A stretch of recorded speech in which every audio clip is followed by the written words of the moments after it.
in a break room, like a break, I think that's what they call them, break rooms. But it didn't end up working out because they only allow one person in the room at the time. And we were like, no, we like wanted to like bring our instruments and like break stuff. Like we'd be careful, like we'll sign a waiver, like if you don't let us do it, then we'll find something else to do, but it could be cool. But we're not as famous as like, a band that could probably like pay them enough money to like look the other way. Right. Gotta make We're your not own, famous I at all. guess. Gotta make your Yeah, own rage room. I thought about that, but anyway, sorry. We should probably, It could be budgeted if you do like a Dollar Tree break room. that's true. But then it's all plastic, and I feel like that's not as gratifying as stuff that's like glass or ceramic. Like ceramic is where you really want to like invest in for your breakage because it makes a nice, satisfying sound, but it's like maybe not as dangerous as glass because it doesn't create like as many little shards, like it breaks a little cleaner. Yeah. I know they have glasses. I thought they had like I don't know if it's clay or ceramic plates, but I thought they had some of that.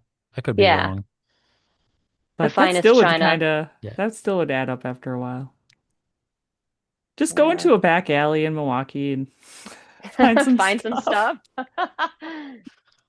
Or the Bermuda Triangle in front of people's houses where they just put stuff they don't want, but they don't really want to do the effort of like taking it somewhere to recycle it. So they just like leave it out Yeah, on that's the it. Just tell curb. the city of Milwaukee you'll help take care of some of their garbage if they let you just bust it up.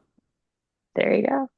I think actually, if you don't even tell them what they don't know won't hurt them. Know, It's true. introduce yourself to everyone listening and just give us a quick rundown of how Gold Steps came to be. Sure. My name is Betty. I am the front woman of Goldsteps and also one of the founding members. So Goldsteps came to be when I was living in Austin. Zach, the guitarist, and I, we met online, and I ended up joining his band. And as sometimes happens with bandmates, we fell for each other and started dating. And the drummer of that former band didn't like that because we were ruining the band. We were going to ruin the band if we broke up. And we were like, no, no, no. I think we know ourselves better. Like, this is end game. But he wouldn't budge. So we were like, okay, well, we write the songs. So we're just going to take our songs and we're going to go start our new project. We had been kind of feeling like it was going to happen for a while. So we had already had the name Goldsteps picked out before we left, simply because we were driving around one day and we were very, very big fans of Life's Not Out to Get You by Neck Deep.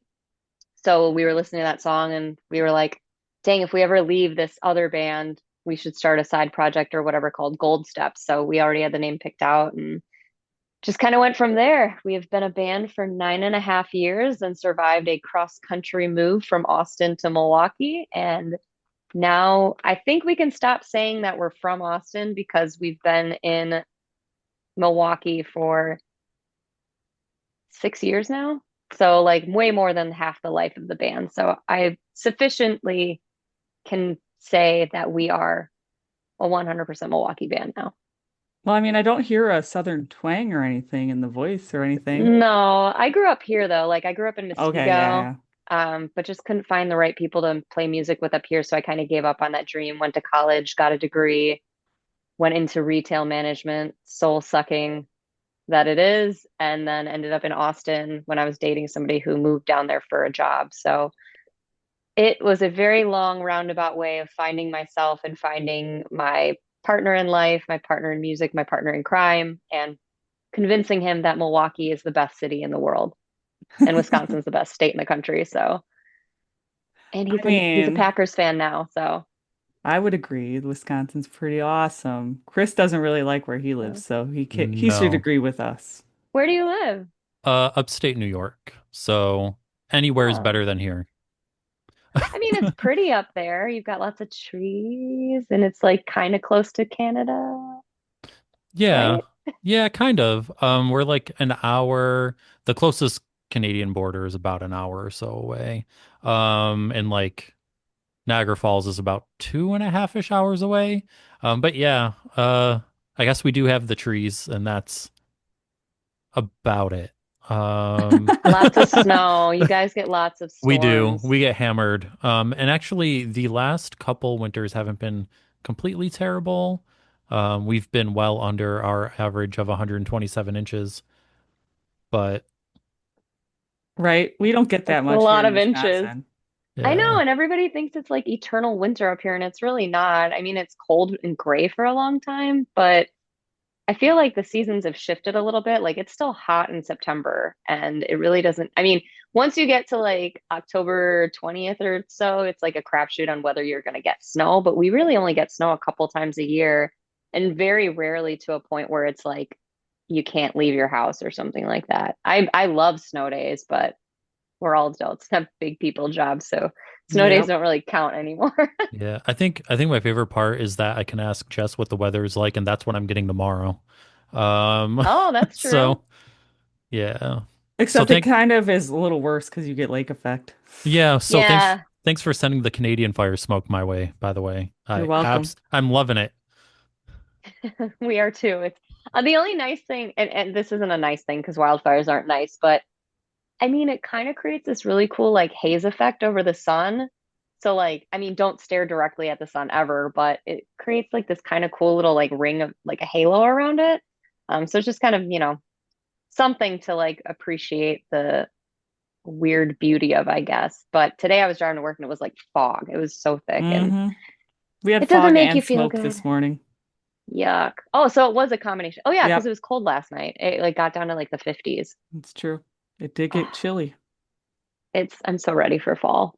I'm a fall I'm ready girly. for it, but then I'm not ready for what comes after it. So, Right. If we could just have like eternal, like cool evenings, crisp, cool evenings, and like nice sunny 70-ish degree days, then I would, can we just be San Diego? I've never been, so I'll take your word on it. It's my second favorite city in the world. Well, Chris, what is your favorite city in the United States? I didn't see this going here. I wasn't prepared with my favorite city. Um, Probably San Francisco. Um, See, I Followed haven't by traveled too much. I kind of go to the same places. Like I'll find a place that I like on paper or that like somebody else recommends. And so like I feel like when we travel, we're always bouncing between like other than El Paso, which is where Zach is from and his family's there. We travel to Nashville and San Diego, like most commonly. Yeah, Good music spots. I really enjoyed going to northern Wisconsin when my husband and I did a little trip up north. And like we Ah, went on the north shore of Minnesota. The North Shore is a beautiful place. oh, so you were up near like Duluth, Yeah, and like Superior. yep. We're going up to central North Wisconsin in a couple weeks. There's a little town there called Minocqua, and we're staying just south of there. And they have a water ski team called the Minocqua Bats, which I think is really cool. And most people don't get the reference. And I'm pretty sure it's got to be like an Aquabats reference. Like, I don't know. But they've been a water ski team for a while, so who knows? Who knows who preceded who? Well, if you get to meet any of them, you should try and find them and meet them and ask them. I should. Maybe I'll send an email. Just be like, hey, random question, but You should. any connection? I'd be curious. Yeah. But so when did you decide you wanted to become a musician? Was there a specific moment in your life that started it all for you? I always just sang a lot. Like as soon as I was talking, I was singing. I just like to make noise and like I sang in choir when I was like younger when we joined a church, like I was in choir there and then I joined choir in school and I did karaoke as a kid. I think I just always really loved like voices and something about music. Like my mom was always listening to like 90s country. My dad listened to more rock stuff. And Weird Al Yankovic, strangely enough. But like I grew up around like, my parents were always listening to music and stuff. So I think I just naturally like vibed with it. And then when before I wanted to be a singer, I wanted to be an ice skater, but I have no balance. But I really liked watching people perform on TV. And so I think I just always like wanted to be a singer. But I didn't really take being a musician seriously until I moved to Austin. And so I started really late. I was 25 when I started pursuing music really seriously. Like I tried to have a band in high school and in college, but I just couldn't find people who wanted to make the kind of music that I wanted to make. I was a little scene kid. I loved Warped Tour, so like pop punk was my jam. And everybody seemed to like want to like the Midwest can be kind of weird, and Milwaukee especially goes through like its phases of like wanting like I would end up in circles with people who like only wanted to be in screamo hardcore bands or like only wanted to do really punk stuff or like stuff that like my voice just doesn't like work as well with. So it wasn't until I moved down to Texas in 2014 and then ended up like looking for people to write music with that I found a pop punk community down there. So there was like a little like revival down there all on its own of like I want to say like a dozen plus bands that were all really, really good at what they did. And so we had like our own little community of pop punk, which was awesome. But I would say that the moment I realized that I wanted to be a singer and a songwriter was when I was 12, when Avril Lavigne became like a big thing. And then when Paramore came out in like 2005, when I first started listening to them, was when I really realized like, oh, I wouldn't have to do this alone. I can have a band. Like I can have a group of people that are like built-in best friends.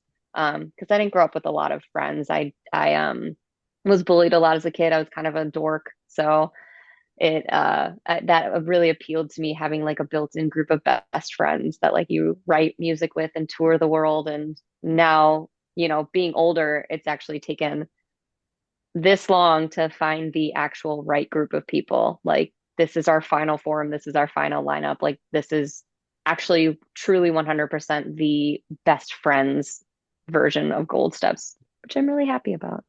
Yeah. It's good that you could find that eventually, like a good group of people that, don't mess around. They're Yeah. just your friends and they're gonna show up to shows, not messing around or anything.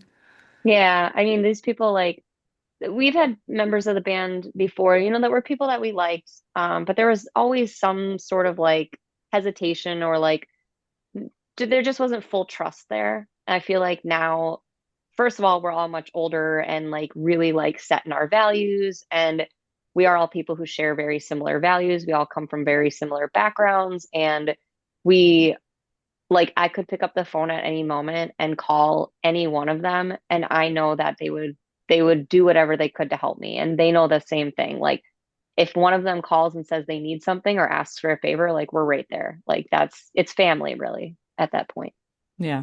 It's always nice to find that. So now you guys were on Revival Records Mhm. and now you're independent. How have things been going since becoming independent? Good. So basically, what happened was the owner of Revival had been doing it for a long time. He's also in his own band and still tours and stuff, but he's also the dad of like three kids. And, he just kind of got, I think, after being in the industry for so long, you run into a lot of changes. And I think the music industry has really changed a lot, even since I first started pursuing music. I mean, you didn't have social media that was so like it wasn't so necessary when we started out. Like everything was still pretty like word of mouth. Like as long as you went out to shows and made friends with people, they would kind of figure out where you were and follow you. Like it was just following your Facebook page or whatever. And now it's so important to like build up these like numbers and views and stuff like that. On top of also still like building your community. And so what I think happened for Sean, or at least my understanding of it was that he just felt like every conversation he was having with the bands on his roster were no longer about the parts that people join the industry to work with. Like he wasn't mentoring bands, he wasn't working with them to make them like feel as confident as they could be and like develop them to write the best songs that they could and put out the best music. Every single conversation became about marketing because without these like numbers and figures and followings to leverage, it became a lot harder to like land a playlist or land a tour or get a booking agent. And we actually really struggled with that. Like we're a band that I think really prides ourselves on like a performance aspect. Like we give it 100% every single show we play, whether it's to four people or to 400. And it really, I think, was even tough for us to swallow that like a booking agent doesn't actually care how good your set is if you can't back that up with numbers somewhere online or in person too. And so like we are a band that has wanted a booking agent so so so so bad and we've never really had one that was like doing anything for us. I never like an agent that I felt like really like had the connections to be a like a true booking agent. So we shot our shot with a bunch of agencies, but I know that Sean shared a lot of the same disappointments that we did. And that wasn't necessarily anything to do with the label. It's just how the world of music works nowadays. You have to have something flashy and shiny for them to go after. And for a while, that was chasing that viral moment on TikTok or Instagram or whatever it was. And we really missed the boat on that by being latecomers to that style of social media. But the label, it just essentially like dissolved. So there's still like all of our music is still in their catalog and they still have sync licensing and still have our music like up for distribution. But anything new that we release is all on our own. So it Yeah. wasn't so much of like a we got dropped from the label or anything like that. It just was time for Sean to move on. And, we just decided at that point to not pursue a different contract or anything. We've been approached by a couple people, but I think we're really happy with where we're at right now because we're all in our 30s except John, our little baby drummer. So we're all, working full time. And some days it's nice to be like, I can take a step back from this because nobody is hounding me to get this thing to them. It's all on our schedule. Like we just pushed back a particular release date. We have a new single coming out at the end of this month, but we pushed the release back by a week simply because I was like, hey, that's actually the day I'm like leaving for vacation and I'm going to be up in the North Woods and I don't think I'm going to be able to like do a lot of social media or anything up there. So my ability to help promote this new single is really limited. So why don't we push it back a week and then I can actually be like fully present for it? Because I don't want to be up, in my paddle boat in the middle of Lake Cobboshine being like, I wonder what's happening with the single right now because I have no Wi-Fi. So Yeah, and it's sorry, that was a spotty up really long there. answer. It's spotty up there. It is. I mean, I would climb a tree and all that, but like I said, I don't have very good balance. I'd probably fall out and I don't break know. my I've arm. seen you wear some heels. That is true, but you'll notice some of my erratic dance movements are more of just me like mitigating the fact that I like wobbled. And so now I'm like, oh, now I'm over here. Look at that. You didn't even notice. But I love my tall boots. I have short legs. So Yeah. having tall boots makes me confident, feel confident till I fall.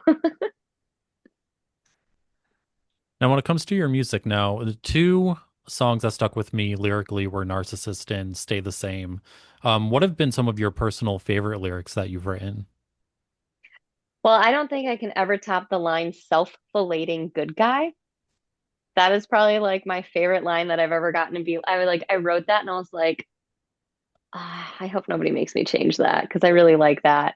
But that whole song, like to me, lyrically was like everything I've ever wanted to write in a song. Like it came together like I wrote it in my car at work. I had a thing happen at work that I was pretty pissed off about. So I went into my car and I was like trying to cool off and I just like came up with a na narcissist thing. And then I wrote all these extra lyrics and stuff. So some of them didn't even make the cut because we simplified the song a little bit. Because I can get a little long-winded. I don't know if you could tell. But there were a lot of really good ones that I got to keep. And that was fun for me. Like I love using language in unexpected ways. I don't know if y'all are fans of Taylor Swift, but that is probably the thing that I love the most about her writing is she'll take a line into an unexpected place. There was actually a whole thread I was reading about different examples of that. But like gas lighting every single candle in the fucking room, that's another line that I really was proud of because it's like you're not just lighting a candle, you're gaslighting every candle. Like that's using like those phrasings in like a little bit like more clever of a way. So I want to say that Narcissist has some of my most like the lyrics that I'm the most proud of. I also I tend to write really straightforward stuff too. So it's not like super flowery language. Sometimes I wish I was a little more clever in my writing, but sometimes it's just being straightforward is like the best way to reach an audience because there isn't a lot of guesswork. It's just like, oh, straightforward. This is what the song's about. I get it. I relate to that. And that's all you need for connection. But I really appreciate like some really well crafted lyrics. I was pretty proud of um, Rent Free was another one that it's just fun. Like it's not anything like super like deep or anything, but it's just really fun. And I really had fun like crafting like the verses and I especially like the bridge, although somebody commented on Instagram and they were like, lame lyrics. And I was like, oh, okay. Like obviously, I think you're a little what's the word? I think you maybe heard some things you didn't like and maybe you need to do some self-reflection about that, bud. But I don't know. I had I fun don't know what writing they're that one talking too. about. I love the new song. Me too. I mean, I think we're very lucky that we're a band that we've put out, we grow from our songs and we continue to get better with each release, I like to think. But I still love all of our old songs. Like I'm not embarrassed about anything because I think it's a really cool like snapshot of like where we were as artists and like creators. And it's fun to see how much we've grown from them. Um, there was a song that actually we all kind of weren't super stoked about putting out, but we put it out anyways because it was the label liked it and they wanted it out. And a couple of weeks ago, I actually like listened to it because we put it back in the set list for tomorrow. And I was like, man, I was way too hard on this song. Like it's actually there's nothing wrong with it. It's actually a pretty good song with a pretty good message. I actually really like the music video. The when you're like so close to it, sometimes you just get like just like sick of working with it. Like I feel like that's like a really hard thing for somebody to like describe to like a listener because it's like how can you get sick of your own art? And it's just because you're so close to it for so long and you can't always take a break from it. Like we have been going through the cycle for Rent Free for like it only came out just over 2 weeks ago, 3 weeks ago, 3 weeks ago. But it feels like it's been months simply because we had that song done for so long and we were working on like promo for it, music video stuff for it. And it was the first single we had of this new batch. So we had it to listen to for a long time. So we're not sick of it at all. I love that song so much. But part of me also is like, are the people like out there getting bored of it already? Like maybe it is time. Well, we are moving on to a new single soon, but Rent Free is my baby for right now. Yeah, I was gonna say also while I was just scrolling through all the posts on Instagram, that clip of Still Into You, is there a full video of that cover With living somewhere? from Falcon Hall, I think. I'm I wearing like a white skirt or something. That sounds about right. Maybe. Yeah, I have the full video of it. I think it's a full video. I have a couple of full videos of different Paramore covers we've done. Um, those were some of the better performances. We actually have a couple from we did our Paramore tribute set in Lisle, Illinois at base camp a couple of weeks ago. So I have a couple of videos from there. Those are probably things we should put up on YouTube. But Probably. like, Yeah, you chop it up and use like the most compelling like visual part of it, like or the best like hook part of it, and you put it out there and just hope that people like hear it and like it. I don't have anything against posting covers, but I know that that's almost like daring people to like challenge you a little bit because of course like Hayley Williams is like easily one of the best rock vocalists of all time, but as far as female pop punk singers go, like she's it. It's why for me it was so hard I felt like to break in a little bit because you could just get compared to Paramore because people don't know anything else, but then they also criticize you for not being as good as Haley. So it felt like there was like this ceiling that's like never reachable. And then it's only been in the last couple of years I feel like we've seen this really big explosion of different styles of women in pop punk or like pop punk adjacent genres where it's like there's something to appreciate about everybody. And I think even Haley herself has removed herself so far from the pop punk genre that I don't even think it's like really a natural comparison anymore for a lot of these bands. It's much more like today, I would say like Taylor Acorn, Charlotte Sands, those are two women who are leading as far as like the best vocals in the pop punk scene go right now. So it's been really refreshing to get compared to somebody else. yeah, I was gonna say, my algorithm has figured me out, and it pretty much only recommends female-fronted bands to me now. Um, How do I get on your algorithm? No, I love dudes in pop punk too. Like I married one, so and I love my bandmates, but I don't know what it is. Maybe it was because I just grew up listening to like female voices, but like I just I think women are better at emoting in a wider range, if that makes sense. Like they can go softer. It's like most guys I feel like are giving it like this all the time. And I don't really I think that's why I struggle sometimes with like some of like the screamier pop punk bands, like the ones that are, it's not like screamo, but it's like yelling because everything feels like it's like here all the Like time. There's no like dynamics, like the story so far. That's like the story so far for me. which I is funny. Yeah, I I I love have them though. but my okay, so I'm gonna get so much hate. But my problem with the story so far, it is like that for me, right? Like the voice is always like right there, and I always feel like it's about to crest. There's about to be some sort of massive crescendo, massive something in a song, and it never comes. And I think that's why the story so far and I don't clash. Um, but my draw to female vocals, just with a scene that was so dominated by male vocalists for so long, I feel like there's so many great female vocalists coming out now that just it's a breath of fresh air for me. Everything from like Hot Milk, Charlotte Sands, even a bunch of the other bands that we've had on, like Haunter and everybody. Even moving into like, um, I guess it's just like pop rock, right? Like churches. Mhm. Um, it's just so refreshing to me.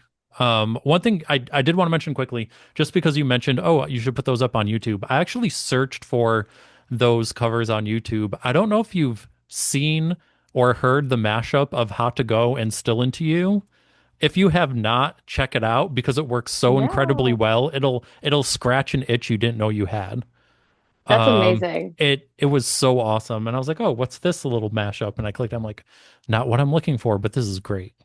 Oh, that's so cool. I actually really love mashups. Do you remember like, I mean, this is kind of dating myself, but do you remember there was a DJ called DJ Earworm, and at the end of like every year, he would make like a compilation of like all the different like songs that came out throughout the year, and he would be really good at picking out like patterns. Like there was one year where like the word down was in like every pop hook, like baby, I get down, down, down, down, down," like that.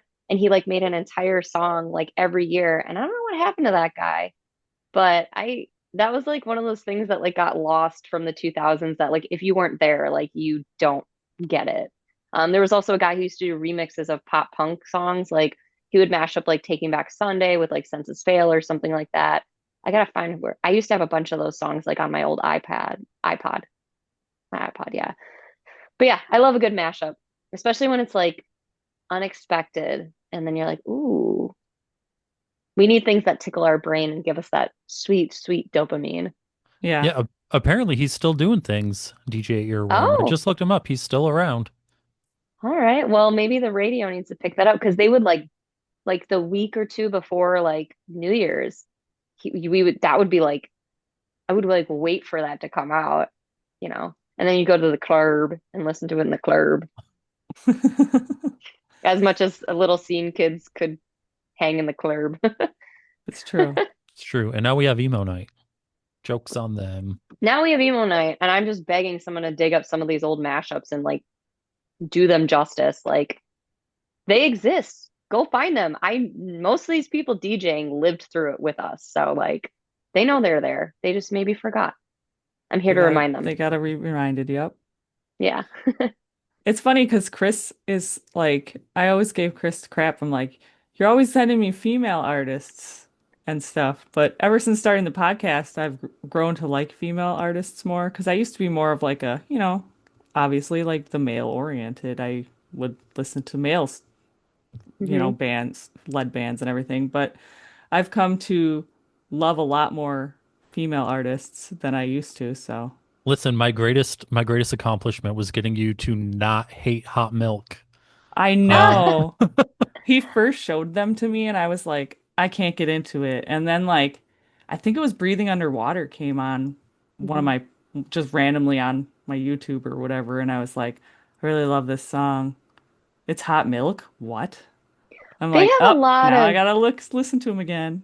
they have a lot of like industrial influence, I feel like, in a lot of their stuff. So I know that for some people that can feel like a little too metal adjacent, but then they have songs that are a lot more poppy and dancey too. So I think they've definitely found a different style of sound. And I really commend them for that because like sometimes I feel like we're like too generic.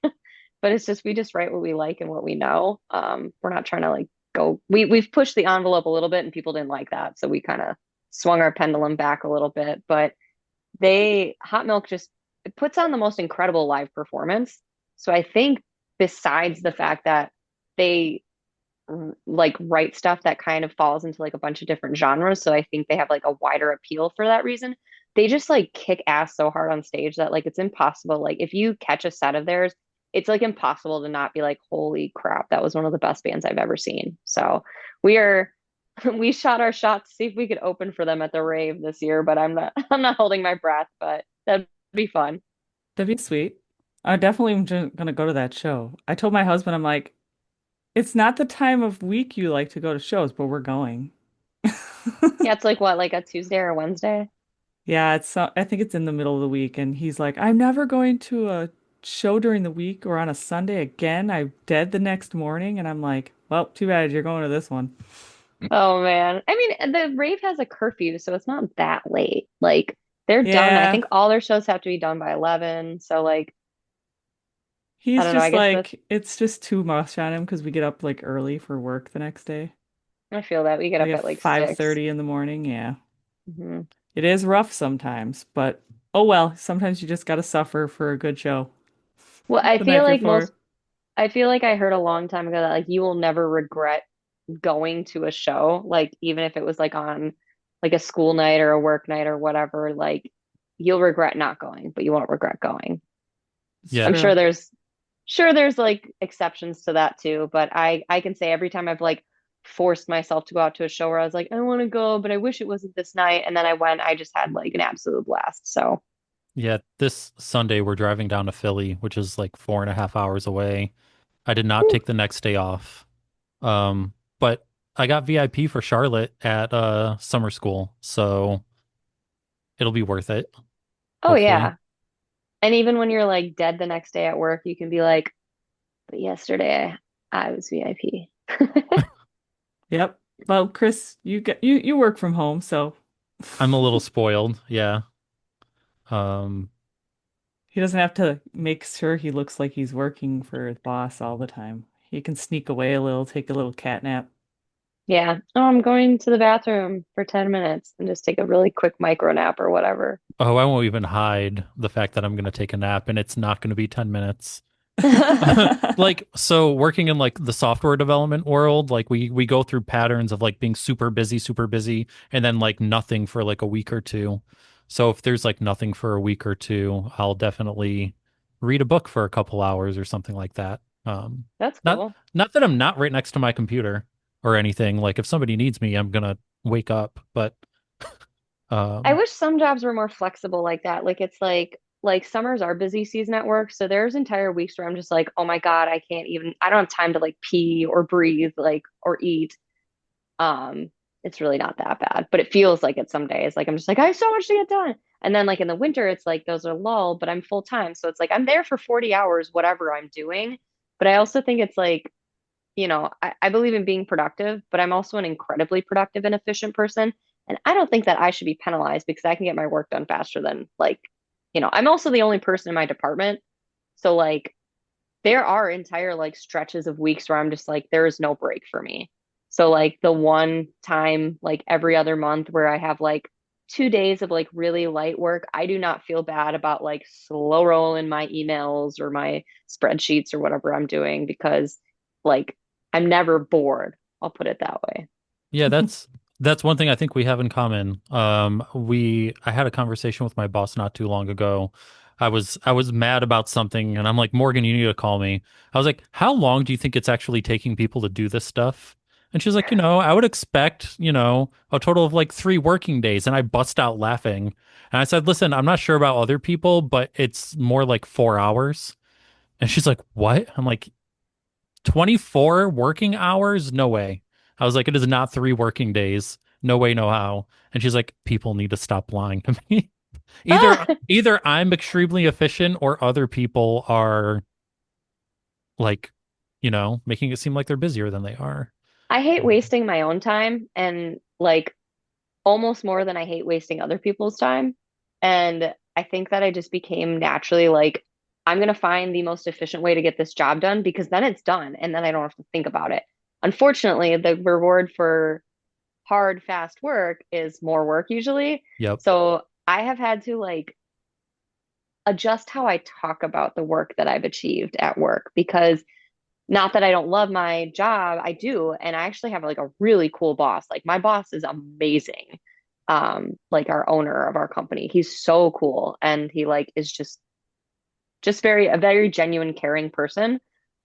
But I also see some of the peers that I work with and I'm like, bro, like there's one person at work that I'm like, I don't I don't actually know that they should be here all the time because I think I could do their job on top of my job and maybe like give away a couple small things that I do and I could probably just absorb their position and I actually floated that. That was like I was like this is how I'm going to get to where I want to be in the company is like when this person retires, I want their job, but I'm just going to like I don't want to give up some of the things I do because I really like the things I do. Um maybe that's I'm a little bit of a control freak. I just know that I do the job really, really well, and I don't want to give it away to somebody who's not going to do it as well. I would rather just do it all.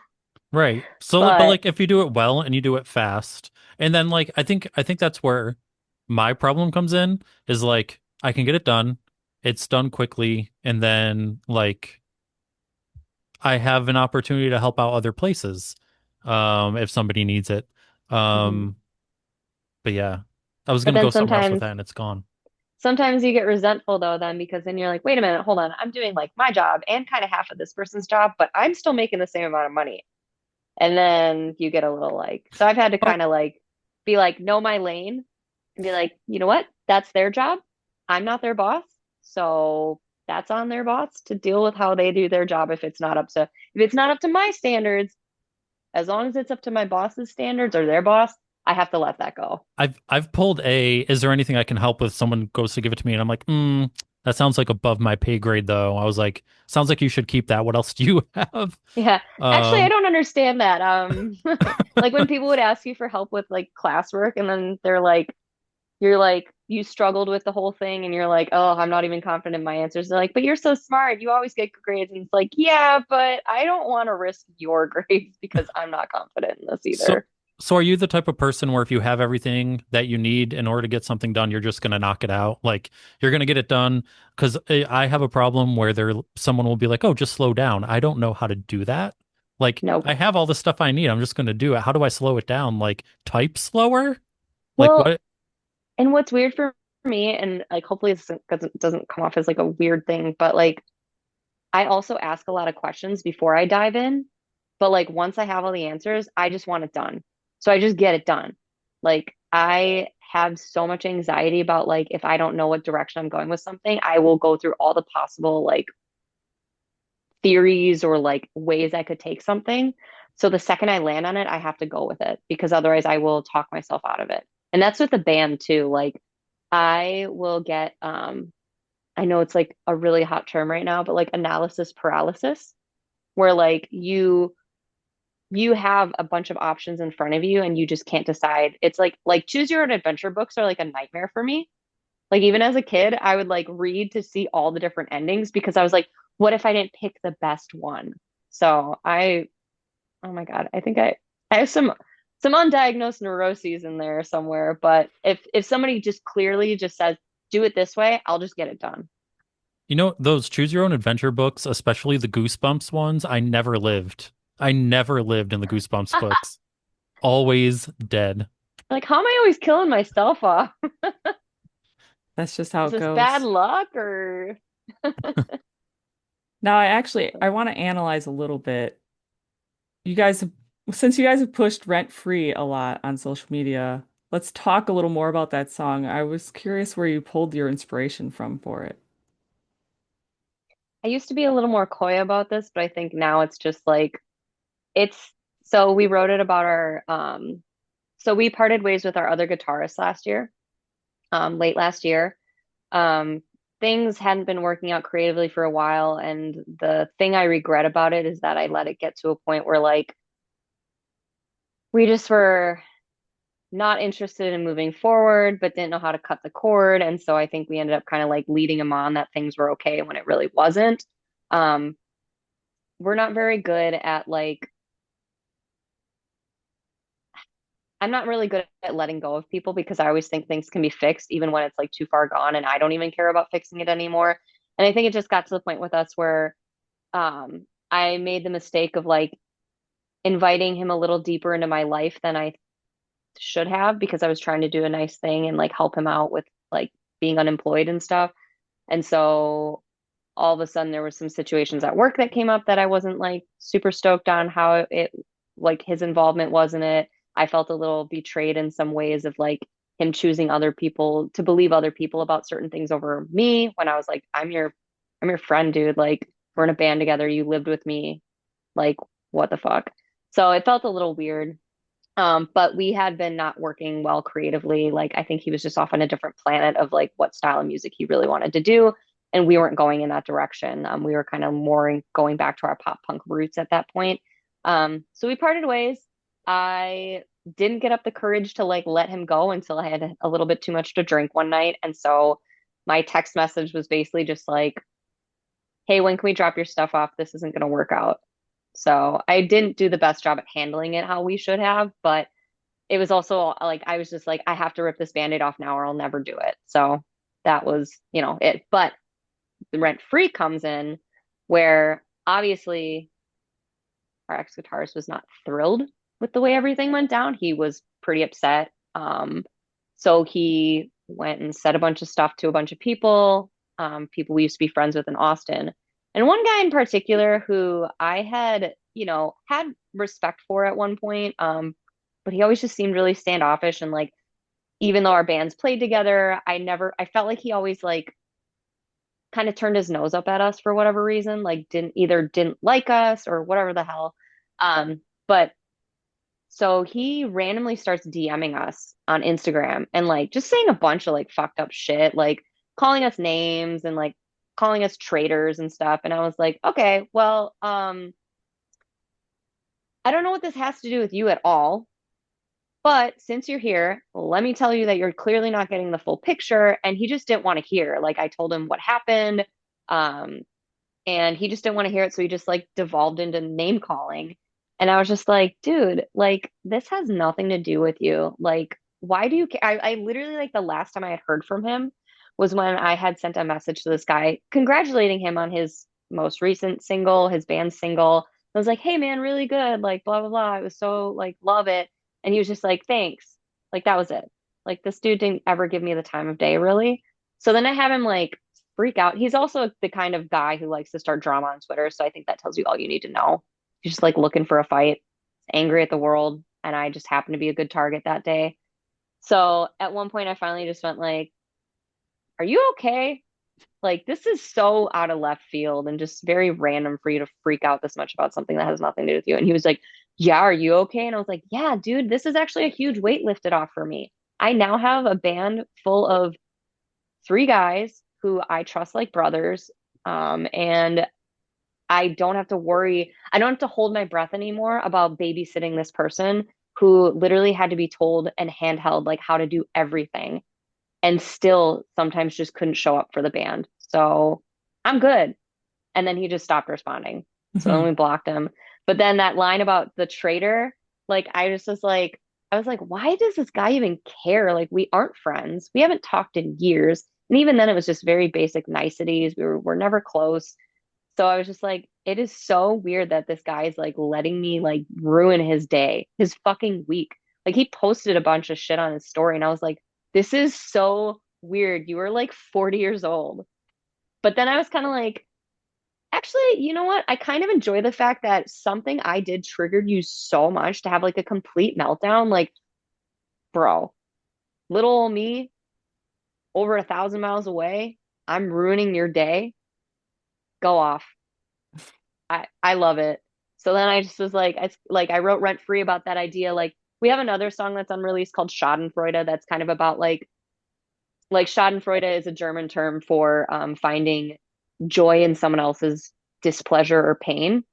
And so we already have that song, but we haven't released it. And then Rent Free was kind of in a similar vein of just being like, I love knowing that you can't get me out of your head and that it pisses you off so much because I'm just over here like living my best life, having a good time, and you're still somehow out there thinking of me who has no effect on your life at all. So that's where like the call me traitor, traitor, gotta really hate her, all that anger, anger coming out of nowhere. Like it's literally lifted from that experience.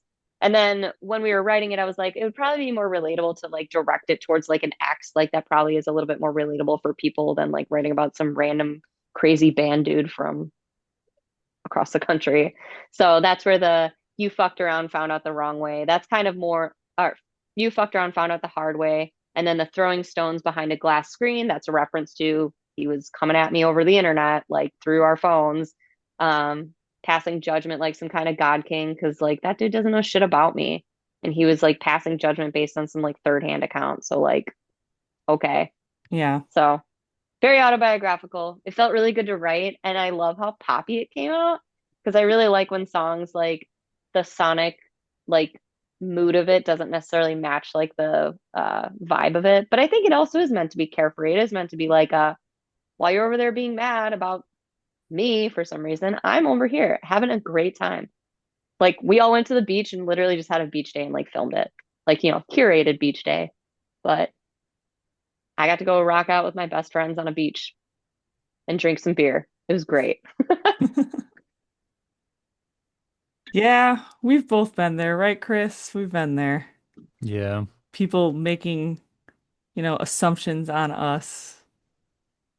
It Yeah. happens. Which one are you Well, talking and that's, about? Just in general. I We're not mean, going you to get into can't, it right now, but Okay. yeah. And I think like one of the things that I've recently learned is like, not even recently, sometimes I have to keep relearning this lesson because I do like to give people the benefit of the doubt and think that they can change. And I think sometimes I just need to learn to cut the cord right, like right away. As soon as you feel like something's not right, it's just not worth wasting your time on. Like life is way too short. There are like billions of people out there, and there's probably somebody who's better fit. As a band, we've always struggled with that because it's always like, oh, what if we can never find someone to take their place? Like, what if nobody like steps up and is like gonna fill that spot? I mean, that's literally never happened to us. Like, we've never struggled to find members. But there's always that like, it's like when you stay in a relationship too long and you're like, is the devil I know worse than the devil I don't? Or should I just stay here because it's safe and I know what it's going to be like? And unfortunately, I think that has hindered us as a band too. And I have had a couple of people, actually, in fact, the guy Rent Free is about threw that in my face, like about how many lineup changes we've had. And like part of me was like, half of those guys you told, like your bandmates told us to get rid of. Like we parted ways with a drummer who was a pathological liar, but we hung on to him because all the other drummers that were really, really good were taken. And we knew how to manage him until we couldn't manage him anymore. We had a guitarist that we kicked out because he was making women uncomfortable. So as soon as we caught wind of that, it was game over. We had another guy who got a DUI and couldn't tour because he was on probation.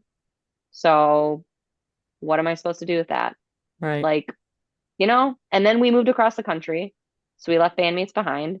And then up here, we had another drummer who had to part ways for personal reasons. So, like, not that I have to explain this, but I also feel like Haley Williams is a person that comes to mind who always seems to get shit on for the same thing. And it's like, it's because I'm the front person. So it's not necessarily like a misogynistic thing, but it's always like the front person is always seen as like the leader of the band in most hmm, cases. So it always comes down as the decisions coming from us when it's like you don't think the rest of the band talked about this and decided that was the best decision, but just because I'm like the face of the person who made the call, like or told the person, it's my fault. right, Against everybody else's will, I fired this person. And I was so mean and brutal about it, of course, like every single time. Like I'm just the meanest, bitchiest person. That's totally why I have bandmates that would, do anything for me. right. It's people don't know shit about you. Yep, you're And I just think that horrible. You're just I'm horrible. a I'm an awful person. And the thing is when people feel like they've been wrong, they like to burn bridges. So I know that he went and said things that weren't true to a couple of people, and they distanced themselves from us. And I was like, if I see them in public, I'm going to be nice to them, but I am not going to sit here and try to clear my name when they should know how I am as a person because I had a relationship with them before this dude came in and started like busting down Hmm. doors. Like if you really want to choose to believe that, go right ahead. I don't have time for this. Right. I've got a band to run. And speaking more of the band that you're Yeah. running, you guys have done quite a few covers. Mhm. Are there any favorite covers that you've done? Like, what are some of your personal favorites of the covers you have done? So not a lot of people know this, but we actually covered I Built This Pool from Blink 182, from the California record. That was something we threw in. We covered Down for Pacific Ridge, did a Blink 182 tribute. And we were like, hey, can we also do Built This Pool? Because I really like some of their joke songs. And I don't think people expect that, especially coming from like a woman fronted band. But I like some of their really crass songs. Like it's just I grew up with that stuff. I'm also a huge fan of South Park. So but yeah, so we covered I Built This Pool and it's like an 11-second song or something. So it doesn't even count on Spotify when you listen to it as a stream. But I would like more people to know about that one. I was really proud of the blank space cover we did, even though I wanted to do Death by a Thousand Cuts, but that's okay. But I think some of my favorite ones we've done have been the ones that we've just pulled out live and aren't actually like tracked or recorded anywhere. Um, I love covering Ignorance by Paramore. That song, I identify with that so much. So I feel like it's a song that I could have written at some point, like just with the same feelings of like being judged by somebody who's just out to like destroy you. And then we actually are rehearsing a bunch of brand new covers for a show we're playing in September called Blocktoberfest in Watertown. We're going to be playing this big block party, and they asked us to do an emo cover set. So we're kind of doing a little bit more like radio rock stuff, but I'm like really excited to cover Stacy's mom. It's a So good I'm song. excited for this. Yeah, we've got some new Fall Out Boy ones, some more Blink. Of course, we'll pull out the Paramore ones too. And then we've got like, just like a bunch of randoms. I know the guys are really excited that we're going to be doing Foxtrot Uniform Charlie Kilo from the Bloodhound Gang, which is, Mm. it's kind of a joke song, but it's really funny to me. So we're going to be singing a song, that, Well, I mean, that song. you gotta do fun songs if you're gonna do covers, you know. You gotta do ones you like. I mean, I like that one better than the You and Me, Baby, Ain't Nothing But Mammals. So let's do it like we do on the Discovery Channel, which Haley just sampled on her new singles. She has like one that's literally just called Discovery Channel, and it like interpolates um, that chorus. So you're talking about covering joke songs by Blink. What about Family Reunion? I don't know if I could sing that in public in front of my parents. We used to cover every year though. We would do the Happy Holidays, You Bastard. And I remember I met like so Zach and I like I mean that's how we bonded. We bonded over like all the dumb stuff we like and like Blink 182 being like one of them. And I was like, "Hey, we should like do an acoustic cover of this for Christmas and put it on YouTube." This is when we were like just starting the band. So we did that. And then there's this like really silly video. It was our first like Christmas together, our first New Year's together. Yeah, no, Christmas. So we went and spent Christmas with his family. His dad lived in Vegas at the time, and they asked us to play the song. And so I'm playing it for like his sister's new mother-in-law in Zach's dad's kitchen. And she's like this tiny little like Spanish speaking lady. And I don't know if she actually knew what we were saying. She probably did. I mean, she spoke English, but I think it was more of like a pretending I don't know what you're saying because this is really embarrassing for all of us. But they insisted we sing the song for her, so we did. Maybe after a little too much vodka, but it was You know what? funny. One song randomly came on my playlist that I completely forgot about, and I would love to hear somebody cover. She Hates Me by Puddle of Mud. She fucking hates me. Na, na, na. Someone needs to cover that. I need an updated Someone version. has to have covered it at some Not that I point. could Someone find. has to have. I think, well, we talked about doing Lips of an Angel for this thing too, but we felt like that was a little too, we're trying to keep things upbeat and like fun as opposed to like, you know, that song's just heartbreak, man. Hmm. Maybe Good you old can ask Hinder. Chris, you could also ask Gina Fontanella to make a version of that since she did Dylan's dad as like her Stacy's mom montage. Oh yeah. Dude, Gina's really fun. I love her parking lot tour that she's doing right now. Right? It's not working out every night, but it's worked out some nights with her getting actually in a parking garage. I was gonna say I just admire like the boldness of it because I'm the kind of person that like even when we shot on the beach for Rent Free, I was like, okay, so I looked at everything. It's not a commercial shoot. It's our for a stupid pop punk band. So like we don't need a permit, but just in case, let's go super duper early so there's like not a lot of people around. So and like let's do drums first and get it out of the way so that nobody can like complain about the noise or whatever. And we did have like every time a parks person pulled up to like empty the trash or something, I was like, everybody stop. Nobody, we're like, hide in front of the drum set. Nobody can know we're here. But nobody cared. It was fine. I Apparently get no one really cared nervous when you about that. were performing like, reels on a boat that was stuck in the Well, harbor and forever. that was a directly unsupervised. I think that's why they said it was so dangerous. But the only really dangerous part about it was that I almost slipped on a dead fish that was like sitting on top of it, like placed in a very particular manner in that I believe that somebody put it there as an offering. But I almost stepped on it. And I haven't posted that video yet, but I actually sing to the fish at one point. And that was another day where like we were just shooting around the city and we stopped into a bar to use the bathroom and, maybe had a shot, we had a couple beers and then like, we were like, let's go to the boat now. I'm ready for the boat. I can do whatever. I'm so confident right now. So I might have been a little overconfident, got a little too close to that fish. But It happens. It happens. Now, I read on your bio that you guys did play Warp Tour. What year did you guys play? we played in 2018 at the San Antonio date. So we got really, really lucky. We found like Zach was like perusing like Reverb Nation because we have a profile on there and like every once in a while you just take a look to see what festivals are doing stuff. And they had one up for Warp Tour to like play Warp Tour. So we just submitted and they picked us. Like Yeah. that's literally as there was nothing. I didn't pay anybody any money. Nobody sold feet pictures or like coerced anybody into putting us on. We just somebody saw the profile, liked it, and like when we submitted, and they just picked us. So we got to play on the Full Sail stage, and that was actually a really cool like full circle moment for us. I mean, we grew up going to Warp Tour. That was my first concert ever was Warp Tour in '04. And then in 2017, we were friends with a guy who was close with Tilly's team, the pop singer Tilly. She's out in LA based. And so they asked us if we wanted to do like to get in free to Warp Tour by doing promo for her, like hanging up posters and stuff when the gates open and all that.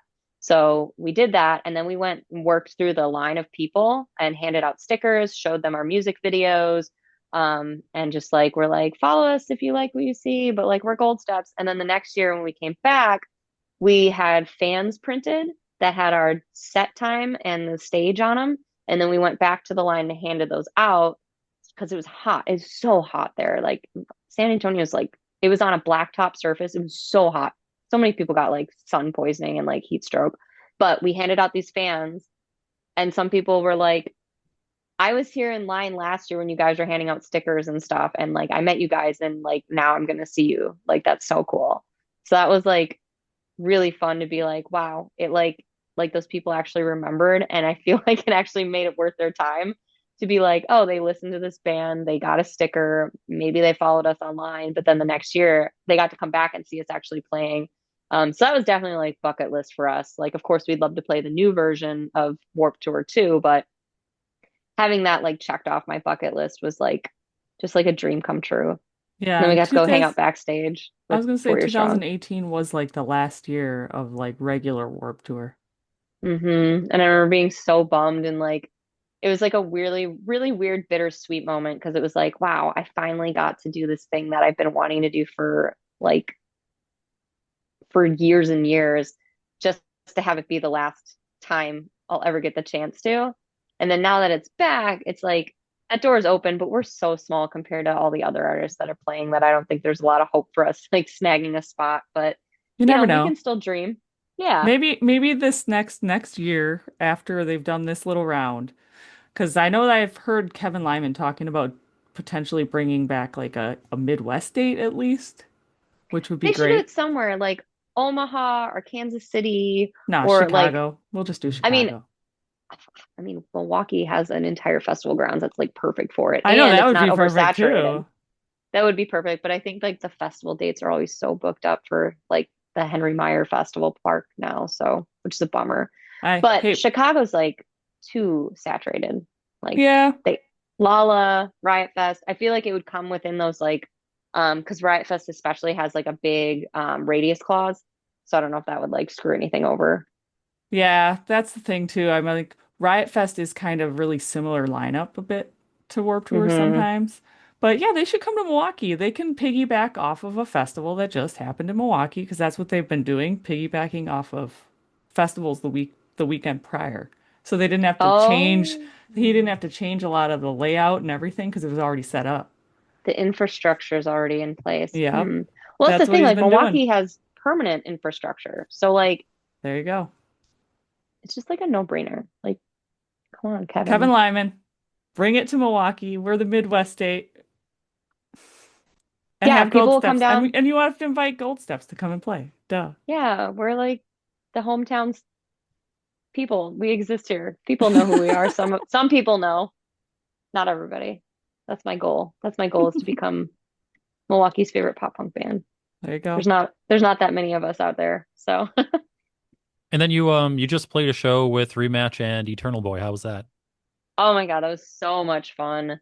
They're both such solid performing bands. Like they're so much fun to watch. Um, they really put a lot into their live performance.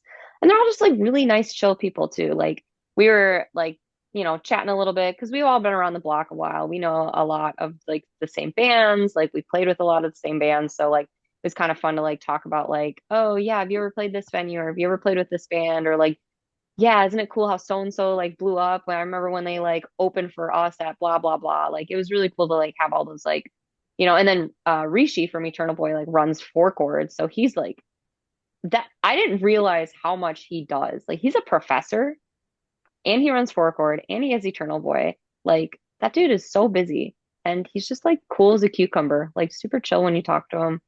But yeah, that was a really fun show. And it was at X-Ray, which is like kind of like the like all ages, like one of the all ages clubs around here, but definitely the one that I feel like leans the most into like rock and pop punk and that sort of genre. It's not they have a lot of different genres that come through there, but I would say that they definitely focus more on like the rock based genres for sure. Yeah, I like that venue. Me It's a too. good The staff venue. felt so nice.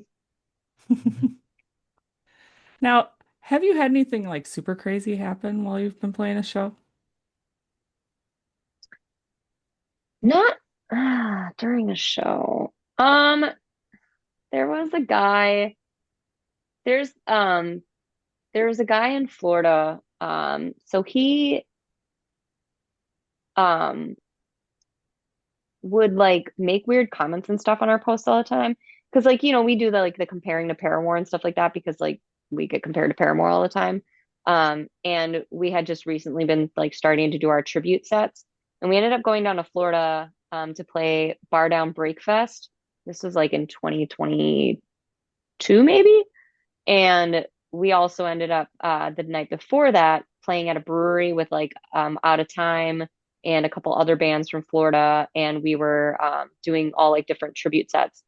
And I had a feeling he was going to be there. I didn't know what he looked like at first, but then I could sense like there was this guy like hovering and he kept walking past our table and like staring at me. And I was like, that has to be the guy. And then sure enough, during our Paramore set, he like stood right in front of my face the entire show. Like really awkwardly, like centered right in the front. And like I I don't really know what his deal is, but it's funny because I've actually seen him on the Paramore subreddit too. As soon as he'll like start like negging certain things, I'll know exactly who it is. And so now that I figured out his screen name, I just like try and avoid anything that he's like part of because he's really awkward about it all. But he's just like, it's almost like he hates Paramore. or is just like so parasocially obsessed with them that like he doesn't like when anybody compares himself to Paramore because he'll be like, you're not Paramore. And I'm like, no, very clearly we're not Paramore. However, we are also a female fronted band that appeals to other people who like Paramore, except you, I guess. I actually don't know if you hate us or like us, but you definitely scare the shit out of me, dude. But I just didn't know how to handle that. But I did like, it freaked me out to the point where I was like, I don't know if this guy has a problem with us or he's obsessed with us, but either way, I did not feel comfortable being alone. So I had to have like my bandmates like be stationed. Like if I went to the bathroom, I had one of them stand outside just in case, because I really felt that uncomfortable because I didn't know what this guy was going to do. I don't think he said anything to us. I don't remember interacting with him at all. If he like bought merch or anything, I have no clue, but that was really uncomfortable. That was probably like, yeah, especially because like I'm short. So like anybody standing like right up in front of my shit, I'm just like, whoa, step back, please. Like this is too uncomfortable. So that's probably the craziest. I don't know if that's really crazy so much as it is creepy, but like other than that, it's been pretty tame. I think like, every once in a while every girl gets that like, show your boobs or something, but it's usually just some drunk idiot, Usually. usually. Unless it's my husband, but he's forgiven. And he's just being doing it to be a jokester. Yeah. Now, I'm curious, what's been the most unexpected way that you've found yourself connecting with a fan? That's a good one. Back when we were a little more like when a lot of our songs were more rooted in like mental health, I wouldn't say necessarily that it was like unique or uncommon, but we would have people come up and talk to like I will always remember there was a guy that saw our set in Scranton, Pennsylvania. We were playing at this like conference thing, and he came up to me and he said, "So my sister isn't here tonight because she is in an inpatient treatment facility right now, dealing with her mental health. And hearing your songs, I think she would really like them." And I signed a CD for him. And like he almost like I was like thinking about that later and just like the best thing about music is just how it can connect people. So I don't know if that's necessarily unexpected given the fact that we were very like involved in like the mental health community. We were working with heart support at the time. And that was just like a big part of our music at that time. It was like a reflection of what I was going through too. Um, so I don't want to say it was unexpected, but maybe unexpected in how I still think about that to this day. Like that impact, like those small moments are one of the greatest things about humanity, I think, is that we are capable of such empathy and sympathy for each other. And it's honestly really sad that I feel like today a lot of that is just lost out of self-preservation. People feel like they have to be selfish because if they just don't have anything left to give. Um, but I appreciate that I probably get to share those kinds of moments with people more often simply because of the type of music we play and the fact that people who are really into music, I feel like have a generally higher like threshold for like empathy and emotion. I just feel like sometimes with pop punk and emo music especially, I think they're like I feel like the people who listen to that kind of music have more feelings maybe or at least more outward about sharing them. Um that's not necessarily, you know, I'm sure it's true for a lot of other genres. I just noticed it particularly that I tend to have people be more vulnerable with me and open up to me. And that can be really humbling and really a great reminder of like this world is bigger than us and our little pop punk songs sometimes, you know. Yeah. Now, I guess I'll say on a happier note. In one video that you posted, you said you were raised on pop punk soundtracks, and one of them that you listed was Van Wilder. So Hmm. I just really need to shout this one out because one of my all-time favorite teen stoner movies right there. But for some reason, underneath everything that movie had with its nonsense, it actually had some pretty strong messages. I was curious, what's your favorite Van Wilder advice? Oh God, you know, that one was kind of one that I've actually only seen it a couple times and I kind of threw it in there just because I love the soundtrack so much because Sugar Cult's on it. Hmm. So I guess I don't have a good I don't have a good necessarily favorite part of that movie because it's probably been a long time. I just rewatched American Pie. And not that I necessarily relate to that movie a whole ton, but I remember being like in high school and like I think my college experience was nothing like Van Wilder. Not even like I didn't live on campus, so I never got to meet a guy like Van Wilder if they even existed in my small public college. I'm wondering But if they did. Um, share yours. so the first one is the one that probably everybody quotes is "Don't take life too seriously. Nobody makes it out alive." Sage Followed advice. closely by the worrying is like a rocking chair. It gives you something to do, but you don't get anywhere. Ooh, that is actually that's very applicable to my life. I am a big anxious worrier. I can I share something with you guys? Something like that actually is like very revealing about the next single we're putting out. You can share whatever you want. So the opening line is I refill my meds, but I never take them. A piece of me needs the chaos I've created. And like so I've tried taking medication over the like different years. I think that's actually ultimately what ended up to me like hitting a wall and deciding to move up to Milwaukee from Austin and like kind of like almost ending the band over it. Um, is I sincerely I do have bottles of pills upstairs that are just like my therapist or my psychiatrist was like, "Hey, I think you should try this." And I'm like, "No, no, I really just need to sleep. I just need to sleep. If I can sleep, I can function." But I have horrible insomnia because my anxiety keeps me up at night. My mind is always racing and it's exhausting. But every time I've tried to take something to like calm that during the day, I don't feel like myself. I feel disconnected from who I am. And I kind of love the fact that I feel everything like really intensely and I have really passionate, intense emotions because I mean, the other option, I'm sure there's a happy medium. I just haven't found it. But so that advice about like worrying is like a rocking chair, it gives you something to do, but like it doesn't really get you anywhere. I unfortunately struggle with that so much. I am like just constantly like exhausting myself worrying about like, am I making the right moves? Was that the right post? Was that the right video? Like, did we make a mistake by, not choosing this song to put out, but putting out this one? And so like the whole idea of like maybe I should take some medication and like help with that anxiety seems like it could be the easy choice, but I almost like am in a cycle of like fighting myself over it because like even last night I had like a little mini breakdown and was like crying and like just being like, I don't know if I can do this anymore. And Zach was like, hey, you still have those anti-anxiety pills, right? Like maybe you should take one. And I was like, yeah, I'll think about it. But I don't want to like take one because it also takes the edge off of like some of those human emotions that like in the moment it totally sucks, but then being away from it, being like, but I'm alive and there's something to be appreciated about the beauty in that chaos. So that I'm is the first line of our next single. I'm laughing and smiling because maybe Jess can agree. Is that not also me? Yeah. Some days How it's me. I don't some know. days it is you, but how many times am I like messaging you like when you're dead asleep at like 2 a.m. being like, you up?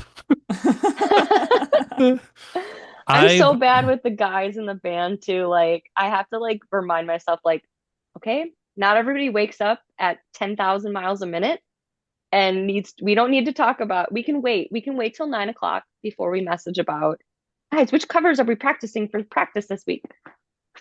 Oh, I'm like totally opposite. Like I will like look on Facebook to see if Chris has been active and then I'll be like Oh my God. Well, now I know how you check for me. I got it. Because yeah, there are times in the morning where it's like shortly after I wake up, I'm like slammed with 10 texts in a row. I'm from like me. I'm like, That's me. holy shit, my coffee's not even done brewing yet. I'm like, oh, Like, he is awake now. oh my I gosh. only have one speed and it's on. And it's on and it's full steam ahead. Like Well, I don't know how to slow down. I don't know how to relax. I think that's my problem is I don't know how to turn my brain off even when it's like I'll think I can turn my brain off. Like, oh, we're going to the movies, right? I'm gonna focus on the movie.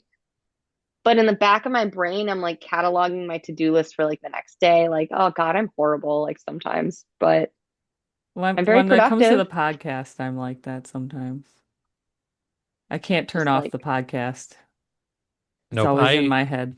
I went through like a huge episode last year of really nasty panic attacks, and I turned off all social media notifications. I actually even deleted social media from my phone for a very long time. And even now, the only one I have is Instagram, because I feel bad for not doing some kind of Instagram stuff for the mhm, podcast. Um, but yeah, I was the same way. And like as soon as that notification pops up, like I have to check it. Like I'm the perfect target audience for why they invented notifications. mhm. And so I just had to remove it and turn off notifications. Um, so like if we get a message for someone I'm communicating with for the podcast, Jess has to send me a text like, "Hey, so and so wrote you." I'm like, okay, go check. Let me go check it. Yeah.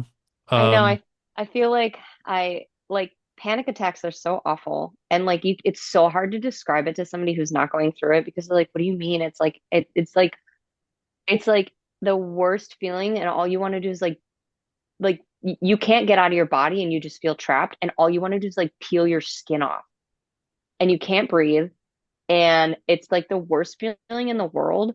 But then after you're done with it, there's like this really weird sense of calm. It's I don't even know. It's like post I panic attack clarity. I think it's exhaustion that sets Maybe in. that's it. I can finally sleep because I've exhausted myself from having a panic attack. Yeah, I no, mine was so bad. I went to the hospital 2 days in a row last year from Oh, them. And actually, funny story. I'll give you it's funny now. It wasn't funny at the time. yeah. I was on the phone. Nobody was home when it started happening. And like I got done walking my dog, and then like 15 minutes later, I'm looking at my watch. I'm like, my heart rate shouldn't still be at like 147. I'm like, that's weird. And like I Uh-uh. get in my head and I'm like watching it and it's going up. I'm like, oh, now it's 173. That's not good. I'm not doing physical like exercise. And so like I wanted somebody else to call for an ambulance for me. So I go outside. My neighbor's not there. The people across the street aren't there. I'm like, well, this is great. So I call and I'm on the phone. My house sucks for signal, first of all. So I'm on the phone with the dispatcher and my signal's going in and out. He's like, "Can you go outside? I can't understand you." So I go outside and he's like, "Do you have any aspirin?" I'm like, "I think so." And he's like, "Just in case you know it's a heart attack, can you go in and have some aspirin?" Like, so I go in and I get some. He's like, "What milligrams?" And in my state, I can't differentiate ibuprofen from aspirin. Like I can't make that physical connection.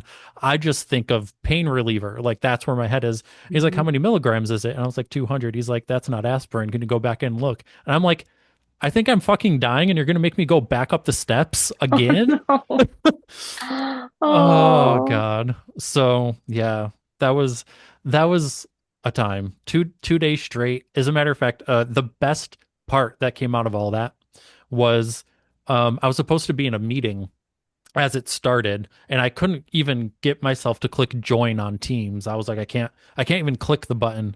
But I had called 911. I'm in the ambulance. I get a message, and I have Teams on my phone during the workday, and then I silence notifications in the evening. Mhm. And I get a message from my boss. She's like, "Hey, are you going to be in the meeting?" I was already in the back of the ambulance, and I took a picture of my feet with the back of the ambulance open, and all the caption said was "we." And no, not rumor has it, my boss told me the reaction out of her mouth in the middle of this meeting was, "Oh shit." But everything's fine. Everything's fine, everybody. Oh no. I'm like, What do "Oh, they I've mostly just waited my panic attacks out in a closet or the bathroom. I'm like, I used to have a walk-in closet that was like my ooh, spot for panic attacks, which is such a, this must be such a weird conversation for people who've never had panic attacks to like hear because I really don't think people understand like your whole like body is just like you want to hide away, but you also want to not be in your body anymore, but you physically can't get out of it. So you just like, you clench up and like, it's just like yeah." awful. But like, what do they do at the hospital for you? Like, what do they Apparently hook you up to fucking fluids? nothing. No. So first of all, it I couldn't even get into the like for a long time I couldn't get into the ambulance. Like I physically couldn't think of myself going to the hospital and was making it worse. And I'm like, I Oh. can't do it. I can't do it. I had to ask the paramedic for a hug, and she hugged me for like, I want to say Oh. 45 seconds straight. And I was like, okay, I think I'm okay to get in there now. So they bring me, and by the way, if an ambulance ever asks you, can we put in an IV line just in case the hospital needs it? The answer is no, because that's a $1,500 IV line that they put in you. Um, so How much for so just the hugs? yeah, that was free actually. Free Oh, hugs. Free hugs. Hugs are free. So if you want a that's free good. hug, call your local paramedic. Um, I don't know if they would constitute that as an emergency call, as but long as you don't get in the ambulance, they don't charge you. It's only if you get in. oh. Oh. Yep. So anyway, I have them take me.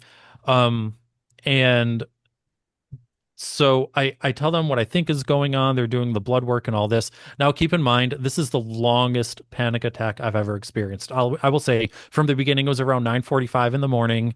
I didn't get relief until roughly 5:30 in the evening. Oh my gosh. So it was constant. My heart rate never went below, I want to say 135. Um, Whew. and they finally, after what, 7-ish hours of being at the hospital, they gave me a Xanax and said, "Okay, bye. Oh, here you go. Here you go. If it keeps happening, let us know." And it did happen, of course, the next day because a single Xanax isn't going to do anything. And No, once it wears off. yeah, so that was fun. The second ambulance ride was even more fun because there's a EMT in training, and she went to take my um pulse, but she did it with not equipment, just her fingers. And she's like, "I'm getting 40." I'm like, "You better check again because I think I'm probably closer to dead if you're getting 40." The other Yeah. EMTs laughed at that, and the EMT in training did not appreciate that. But I will say, Jess, you should be proud because I did plug our podcast mid panic attack to the EMT in training because she had a use tattoo, so I took my opportunity. See, there you go. You I can wonder never if she stop ever working. followed us. Who knows? Who If you're knows? out there, EMT in training, who's probably not in training anymore, say hi.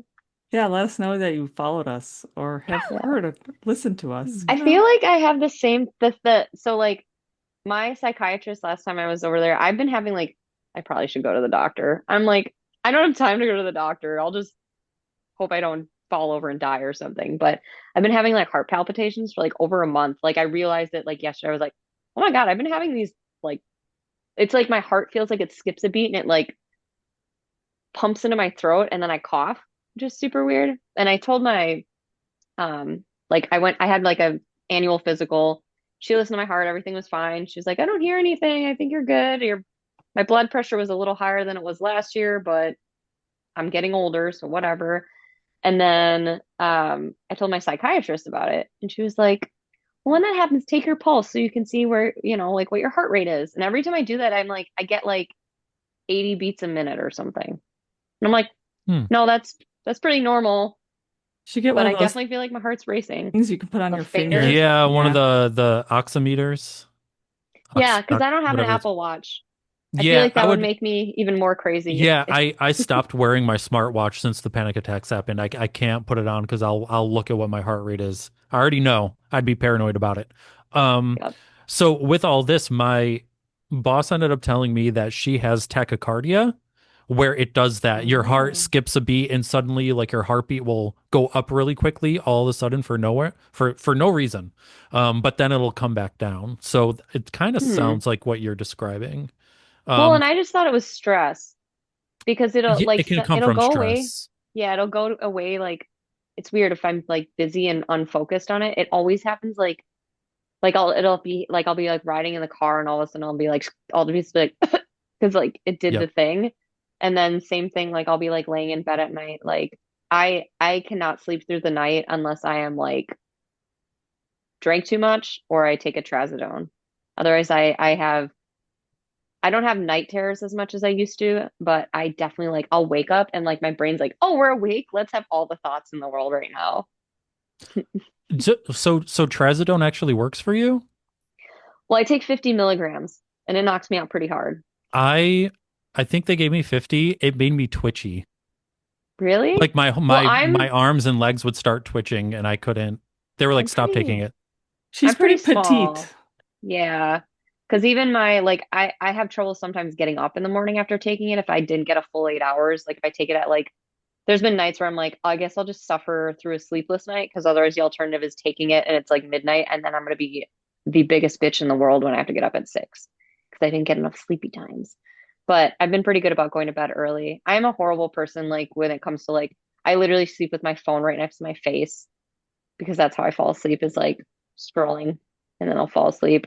And so the trazodone helps me at least be like, okay, we're really feeling tired. Just go put the phone on the like the bed table or whatever, the side table, and don't touch it. Just like go to sleep like a normal person. Don't fight through it. Because also, once you fight through the trazodone, then you really can't sleep. Like once Yep. you've worked, if you like hang out and like are like, oh, but I just really want to watch more dog videos, then all of a sudden it's like, oh, now I really can't sleep. I like missed the window of opportunity and now I'm just stuck with myself for the night. I don't like Yeah, that. with me and sleep aids, whether it's melatonin, trazodone, I was given something else I can't remember the name of. My body will start to feel tired, and then if I go from the couch to the bed, my body's like, "We are awake now. You think you're going to Uh, sleep? That is hilarious." And if I then try to lay down and go to sleep, that's when my anxiety will kick in, and my body's oh like, "Nope, no. we're not sleeping." So now you know what's actually brought me a lot of comfort, and this is going to sound crazy, just accepting that I might not get sleep on any given night. Just accepting it is like, okay. I've been tired before. I'm going to be tired again. I'll be fine. Um, Yeah, and just like accepting it has made it easier for me. it's like I never thought I would like on the I used to think like, oh, if I ever get insomnia, I'll be so productive because like the one thing I feel like sleep is like a waste of time for someone who's like super type A and like always has something to do. Like if I could get through life without sleeping, I could get so much more done. That sounds like a great idea. However, your body really can't function for long on no sleep or like even just naps. And that's when finally I was like, I mean, I was getting to the point where I was like, I'm scared I'm gonna fall asleep while I'm driving. So that's when I started like looking into like sleep aids. But I I had to start seeing a psychiatrist for that because they won't just give it to you. Like they'll give you like a sample of something and they're like, but you actually need to like go be evaluated by somebody.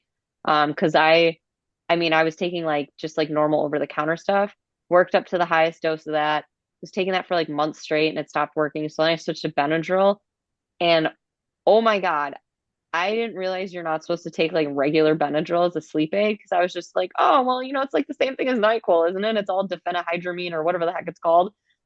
Oh my God, that was some of the worst days I've ever had. I felt so out of it and like sick the entire time. And so that stopped really quick. Then I was bouncing between like ZQuil and just like normal pills. And finally I was like, maybe it's time to see somebody about this. Like it's been like 4 months straight of not being able to sleep. This sucks. So now it's like I do have my days luckily where I get so exhausted that I do like fall asleep on the couch, but I'm actually kind of known for falling asleep at bars. I actually just fell asleep we were celebrating our bassist's birthday and we went out to Black Husky for a little bit afterwards and I didn't even know I fell asleep. Like I don't remember falling asleep. I'm sure I did, especially because there's video and like video evidence of it. But I was just like leaning over in the chair like this and I just like fell asleep and I have No, fallen asleep it when happens. I've fallen asleep in some of the weirdest places. I've fallen asleep at a Whataburger. I have fallen asleep in a booth at an emo night. I have fallen asleep in the studio while we were recording drums in the same room. I just fell asleep on the floor because sometimes I used to be very like sleep deprived and very exhausted all the time. So yeah, So man, aren't we two little peas in a pod or a little apparently, a little anxiety? I don't know if that's a good pea in a pod or um you know what does give me anxiety? When you're really hungry, right? So this is a segue into my next question, a bad one at Okay. that. All right. So you're really hungry. It's late at night. Let's say it's like 11 o'clock and you're like, dang, you go to your freezer and you're like, oh, look at the sweet bag of frozen French fries. You put them in your air fryer. You make them however you want, just not in the microwave, please. And Ugh. you're like, okay, now what am I dipping them in? You open up your fridge. What is the first thing that you go to dip your French fries in? I like Thousand Island. Okay, that's the Ooh, first Thousand Island yeah, we've gotten. it is. hmm It's mostly because it's like the closest thing I feel like to like have you ever been to Raising Cane's? Hmm. Their dipping sauce, their cane sauce, it's like so good. And but I actually started doing Thousand Island. I used to work at Culver's when I was in college, and the one I worked at did homemade Thousand Island, and it was so good. It was either that or tartar sauce. So I actually like I use ketchup if it's there, but I prefer to dip my fries in tartar sauce or Thousand Island. But Thousand Island is number one for me. I just had my first Culver's a couple weeks ago. They Oh, don't have them in upstate New York, so oh, That makes more sense. we were in Sandusky. So I was like, you know what? There's a Culver's right around the corner, so we went. was it good? Yeah. What'd you Yeah. have? My dad said it was really good, and then my mom was like, "So where did you go with Chris?" And he was like, "Culver's. How was it?" It was okay. But at dinner, he was like, "Oh, it was really great." I don't know. So it was either okay or it was great. Not sure which one for him. I really liked it. I've been on like the whole um like barbecue sauce Yeah. burger kick lately. What, you didn't dip Um it in sweet and sour sauce? no, listen, that is reserved. That is reserved for McDonald's burgers and their sweet and sour specifically. Their sweet and Um sour is different, I feel like, because it's like an orangey sweet and it's sour it's versus apricot. that, yeah, versus that red sauce. Yeah.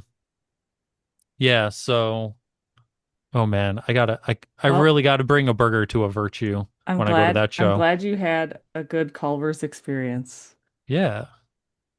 So I like I'm them. They're like smash burgers before like smash burgers were smash burgers, like It's was such true. a trendy thing.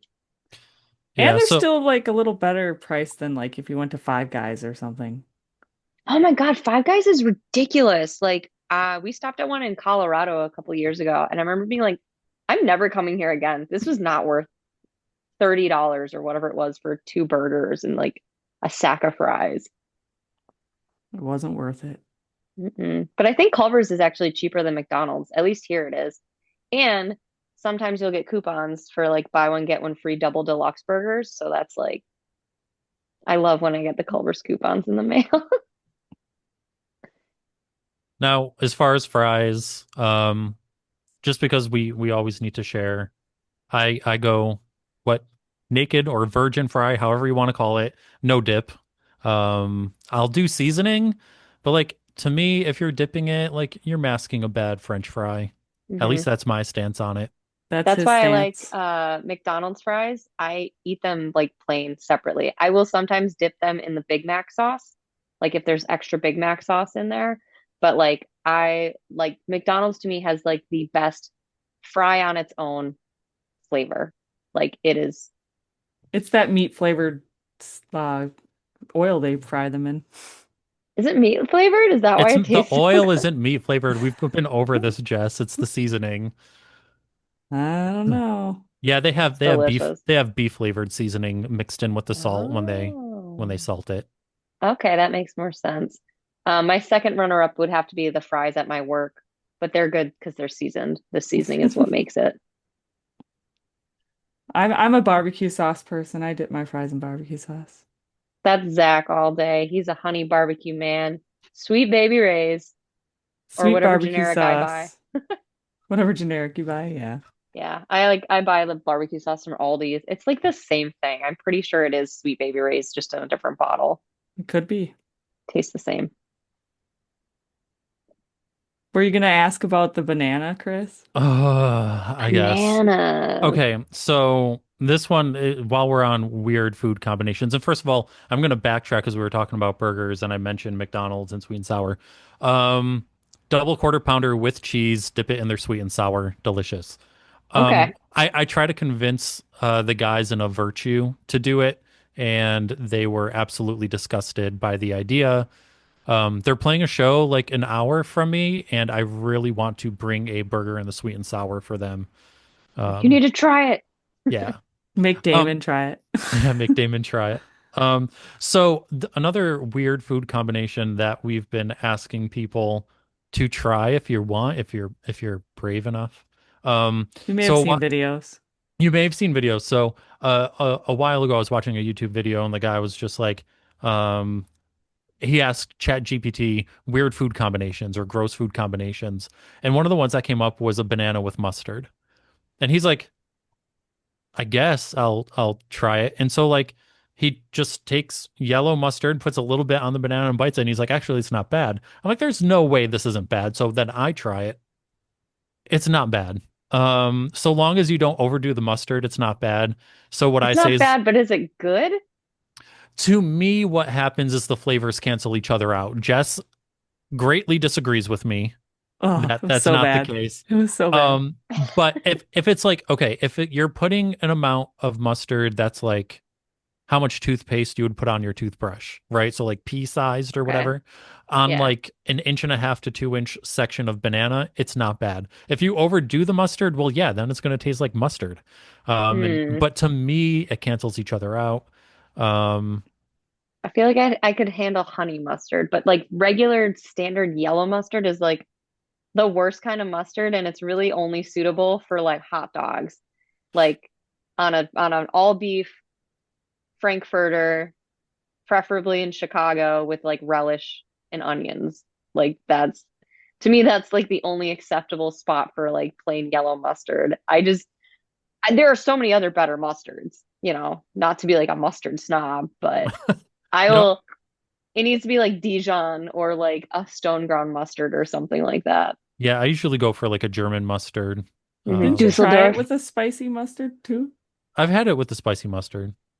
I feel like that would taste better. There's something about just like the generic yellow mustard that's like it's all vinegar, really. And I love vinegar, but there's something about it that's like just too pungent, maybe. Like mustard can be subtle and still like complement the food without overpowering it. I feel like yellow mustard exists simply to overtake the flavor of I everything think else. I think the best way I've ever heard yellow mustard described is actually from all places from Seinfeld, where Kramer calls it just too yellow.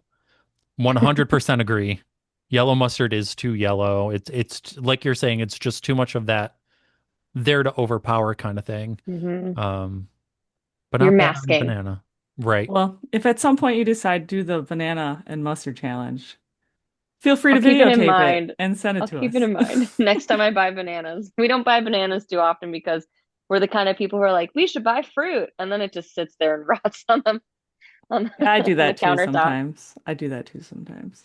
I'm like the queen of buying like, oh yeah, I should totally eat like carrots and hummus for like lunch. It's so healthy. I'll buy a 2 pound bag of carrots and then like leave it to rot in the drawer. And then I'm like, oh, now they're mushy and brown and I should throw these away. I Try to eat healthy and it just doesn't work out. know I should just eat But Pop-Tarts because I'll actually eat it. I have so many Pop-Tarts in this house right now. Ooh, what's the best? What's your favorite flavor? Okay, my personal favorite is the hot fudge sundae out Ooh, of the fridge. So like not ooh, yes. frozen, but in the fridge. Um, Now my kids disagree on which one is the best. So my little guy, he's 6, he likes the wild berry, Good and choice. my older one, I don't know. He's a teenager, he'll eat anything. Um, he's not crazy about the brown sugar cinnamon though. So, Oh, otherwise I think he prefers strawberry, but well, before I was gluten free, my favorite was the s'mores. So ooh, yeah, with the marshmallow in it.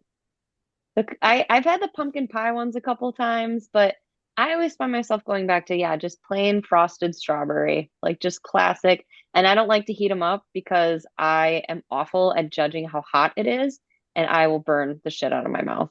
That's also why, the s'mores one had to be heated up. oh yeah, but like I like the idea of like the cold ones. Like, I don't know, it just sounds like I love like cold chocolate. Like something about it is like actually I have a bunch of cupcakes, Hostess cupcakes in my freezer right now because that's how my grandma used to store them growing up. So she would always keep like a couple boxes of Twinkies and Hostess cupcakes like out in the garage freezer. And so like we would sneak them all the time. And there's something about like that cold filling and cold chocolate, like a cold brownie is just so good to me. I don't know. With ice cold water, I don't know. Maybe I'm Only weird. only because you mentioned the Hostess cupcakes. Have you ever had an actual homemade oatmeal cream pie before? Or have No. you only ever seen I've only ever seen them in the box. And like we were at a bakery and I saw homemade ones and I don't know why I never thought prior to that moment that you could home make these. Like it doesn't just Hmm. have to be out of a box. Well, even So like good. Pop Tarts, like Taylor Swift, one of her things that like the Chiefs or whatever talked about is that she makes homemade Pop Tarts. And I'm like, girl, how do you have time? How do you have time to make homemade Pop Tarts? I don't, I'm not like on your level at all. I don't even have time to make like my own cookie dough. Like I buy the pre-made stuff, which is such a lazy cop out because I can make some pretty good cookies, but I'm just always like, oh, well, it would either take me 2 hours to make a full batch, or I could just buy like the stuff like that just breaks apart and you just put it in and whatever. But how does she have time to make homemade Pop Tarts? I just picture her in the back of the tour bus making her Like an easy bake like oven. Making Pop-Tarts in the tour bus. They're doing it to me. that They're making me make them. that would actually be a really awesome collab. Taylor Swift and Easy Bake Oven. That would be cute. I'd buy one. I'd come over and use it. I don't know if I would buy one. I have I guess I had one when I was a kid. I remember the bug thing more. My brother had one of those The creepy creepy crawlers. crawler, yeah. Yeah, those were cool. But the plasticky burning smell that like lives in your brain forever. That's just the smell of nostalgia now. Yeah, It's kids will true. never know. It's like Or like Play-Doh. the sticky hands. Remember you'd win at like the arcade or whatever, and they just your hands would stink after it. After you inevitably threw it up on the ceiling and let go of it, and then you had to like figure out how to get it down because it would definitely stain the ceiling. Good times. Lots of nostalgic. You know what Yeah. else is nostalgic? What? Our very last question. Oh, okay. What is your favorite dinosaur? I like pterodactyls. We've been getting a lot of pterodactyls, Chris. Yeah. There was this book I read called The Magic Tree House. Like there was like a whole series of books, and on the cover of the one where they go back to prehistoric times, there's a pterodactyl. And the Pink Ranger, her dinosaur was a pterodactyl. So See, so I've always liked those. you've got more reason behind your pterodactyl. The Pink Ranger was the best ranger. I don't know. What was your And favorite Wait, Petrie. ranger? did Petrie you from The Land Before Time was a oh pterodactyl, yeah. and he was so cute. Jess, did you watch Power Rangers? Yeah, I did. I You didn't really sounded very reluctant to admit I that. You're like, did, and yeah. I'm like I look back at it now and I'm like, I watched Power Rangers It was really sometimes. cheesy. I tried watching it as an adult, like on like one of the streaming services had it or something. And also when we were kids, we didn't know that like they were just resplicing in like footage from like a random like Japanese show. Yep. Yeah, and as a matter of So fact, like wild. the whole reason okay, so I'm gonna deep dive a little bit on Power Rangers because love it. Well, the whole reason during the second season they didn't change the costumes like the Japanese version did is the American like what is it, Saban Entertainment was afraid Hmm. that people wouldn't tune in because of the change.